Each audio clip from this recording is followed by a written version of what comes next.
A pretty tarnished platter, James said soberly.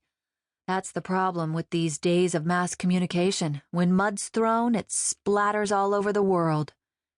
But I'm free.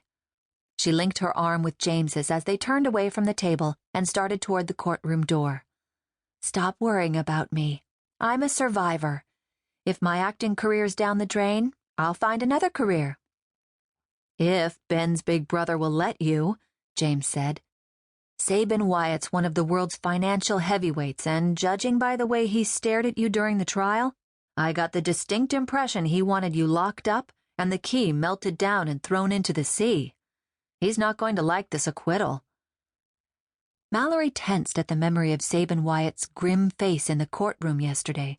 She had never even seen Ben's stepbrother until the trial, and yet he had been in the courtroom every single day since it had begun. That publicity-shy Wyatt was willing to come out of seclusion to see his stepbrother's wife tried had served to create even more of a feeding frenzy among the paparazzi.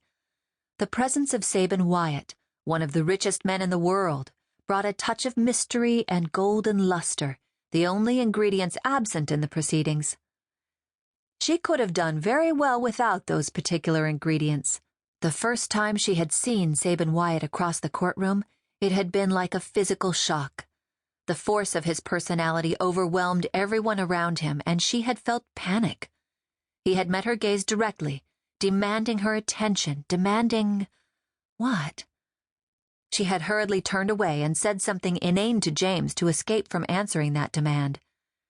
There was no escape. She had felt those cool, gray-blue eyes fixed unceasingly on her, and with every day of testimony she had grown more conscious of his silent intensity. She had the odd feeling he wanted her to be as aware of him, that he was willing her to be even more conscious of him than of this trial that could cost her her life.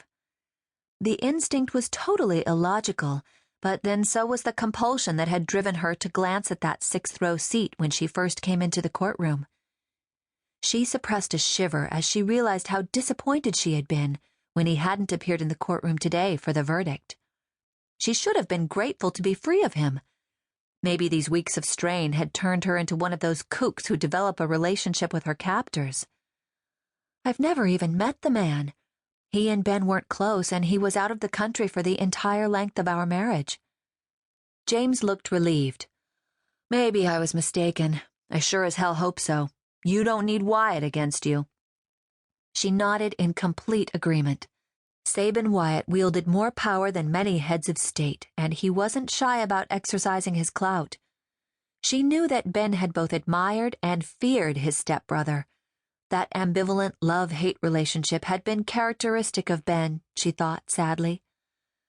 I'm not going to be around to antagonize anyone. As soon as I get back to the apartment, I'm going to pack and get out of New York.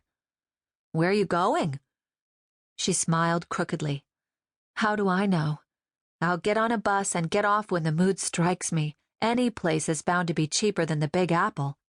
Then I'll get a job and wait for the world to forget me. You're not easy to forget. That's why our eager Beaver district attorney latched onto you with both hands. A chance to score with Wyatt Enterprises, and a victim who has a face as haunting as the Mona Lisa's.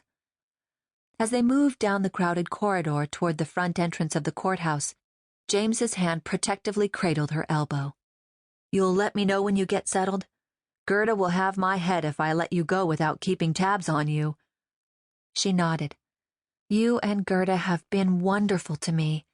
Tell her I'm sorry I can't wait to say goodbye in person, will you? I'll tell her. James stopped at the front entrance and made a face as he looked through the glass doors at the long flight of stone steps leading down to the street. Brace yourself. Your taxi's at the curb, but there are 3 TV cameras and at least 10 reporters on the steps. It'll be like running a gauntlet. Her gaze followed James's and she involuntarily flinched. The reporters were milling around like restless tigers waiting for their prey to appear. She squared her shoulders and forced a smile. Wish me luck. Always. James's hand gently tightened on her elbow.